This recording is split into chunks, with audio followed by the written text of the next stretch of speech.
आज मैं आपको ऐसी चीज बताऊंगा जिसको सुनने के बाद और समझने के बाद आपका जीवन सच में सुखमय हो जाएगा। तो इस बात को ध्यान से सुनिएगा। मैं आपको एक बात बताता हूं। जब भी आपका बच्चा किसी टूर पे जाता है तो आप उसे एक सर्टेन अमाउंट देते हैं, 5,000, 10,000, जो भी आपकी इच्छा करती है और आपको लगता है कि आपका बच्चा इतना ही खर्च कर पाएगा, उसकी जरूरत इतनी ही है।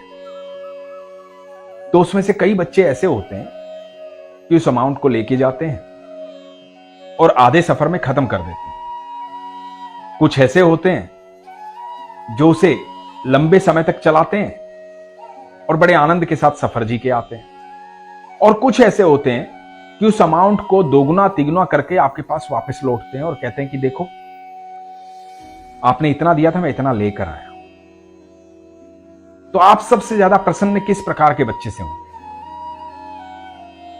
बिल्कुल सही, आपने सही सोचा। आप उसी से प्रसन्न होंगे जो आपके दिए हुए अमाउंट को बढ़ा कर लाएगा। तो मैं आपको बताता हूं, ये बात मैं आपको कहना क्यों चाहता हूं। जब भी हम इस धरती पर आते हैं, इस प्लेनेट पे आते हैं, तो ईश्वर हमें आने से पहले ऊर्जा देते हैं, एक सर्टेन अमाउंट देते हैं ऊर्जा कि बेटा ये वो ऊर्जा है जिस समय तू चाहे इसका प्रयोग करना, जब तू चाहे इसका प्रयोग करना।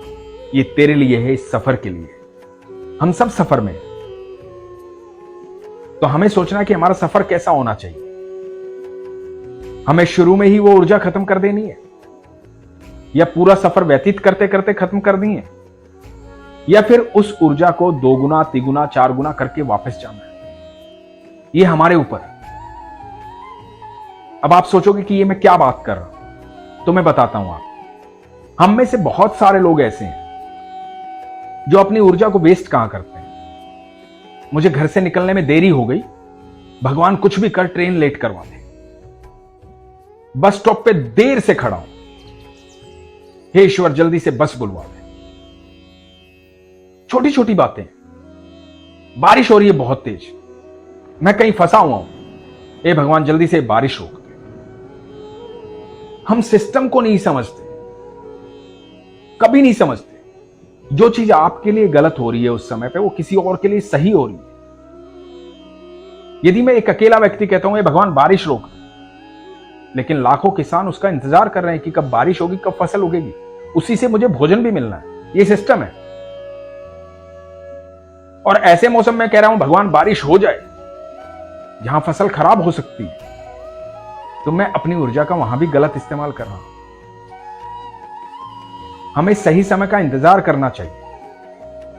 ऊर्जा कहां इस्तेमाल करनी है, कैसे इस्तेमाल करनी है। तो बहुत सारे ऐसे व्यक्ति हैं जो ऊर्जा का गलत इस्तेमाल करते हैं। उसके बाद होता क्या है कि आपने अपनी ऊर्जा जो है, वो जो सर्टेन अमाउंट ईश्वर ने आपको दिया, वो छोटी छोटी चीजों में गवा दी। अब आपको सही में आवश्यकता पड़ती है एक चीज की, तो आपके पास वो ऊर्जा होती ही नहीं है, क्योंकि ना तो उसे कमाने की आपने कोशिश की, बल्कि उसको गवा दिया। अब आप पूछेंगे वो कमाई कैसे जाए। इससे पहले मैं आपको एक बात कहूंगा। पुराने जमाने में क्या होता था, जैसा हम सुनते हैं, भगवान वरदान देते थे, 1 वरदान, 2 वरदान, 3 वरदान। तो जिसको वरदान देते थे वो क्या करता था, वो सही समय का इंतजार करता था कि मेरा सही समय आएगा, तब इस वरदान को भगवान से बोलूंगा कि ये फलीभूत हो जाए। एडवांस में मांग लेते थे। यही ऊर्जा का खेल। इतने सारे तीर भगवान से मांगते थे, शस्त्र मांगते थे, अस्त्र मांगते थे कि प्रभु मुझे ये चाहिए, वरदान में ये चाहिए। हमारे लिए जीवन की हर छोटी समस्या भी बड़े युद्ध के समान होती है, जब तक हम उसको फेस नहीं करते, जब तक उसको पार नहीं करते। हम घबरा जाते हैं। लेकिन हमें अपनी पूरी कोशिश के साथ, पूरे बल के साथ, आत्मिक शांति के साथ हर समस्या का हल करना चाहिए। नहीं तो क्या होगा कि जो हमें ब्रह्मास्त्र मिला है ना वरदान में, जो ऊर्जा का बड़ा अमाउंट है, बड़ी पूंजी, वो छोटे युद्ध में खत्म हो जाए।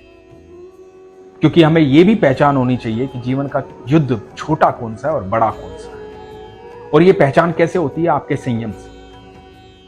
अब मैं आपको बताता हूं ये ऊर्जा बढ़ेगी कैसे। ये बढ़ेगी ऐसे, आप अच्छे कर्म कीजिए। जब आप किसी की मदद करेंगे, तो आपके ईश्वर खुश होंगे और आपको और ऊर्जा देंगे। जब आप इस प्रकृति में योगदान करेंगे, आप पेड़ पौधे लगाएंगे, दूसरों की भलाई के लिए कोई भी कार्य करेंगे, तो ईश्वर प्रसन्न होंगे, आपको और ऊर्जा देंगे। आपकी ऊर्जा बढ़ेगी लोगों की मदद करने से। और आप यकीन मानना, जब आपको मदद की आवश्यकता होगी तो जिनकी आपने मदद की है उन सब की ऊर्जा भी आपके काम आएगी।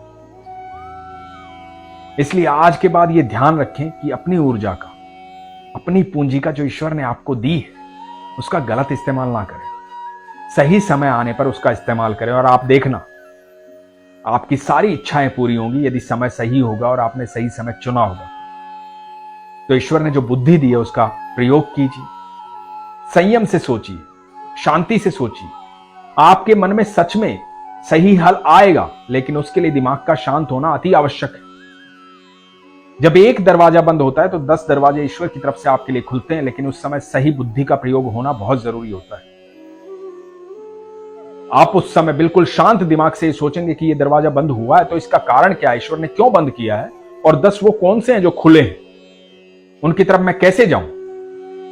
तो आप यकीन मानना, उस समय आपकी ये ऊर्जा काम आएगी और 10 में से आपके पास ऑप्शन होगा कि आप किधर जाएं।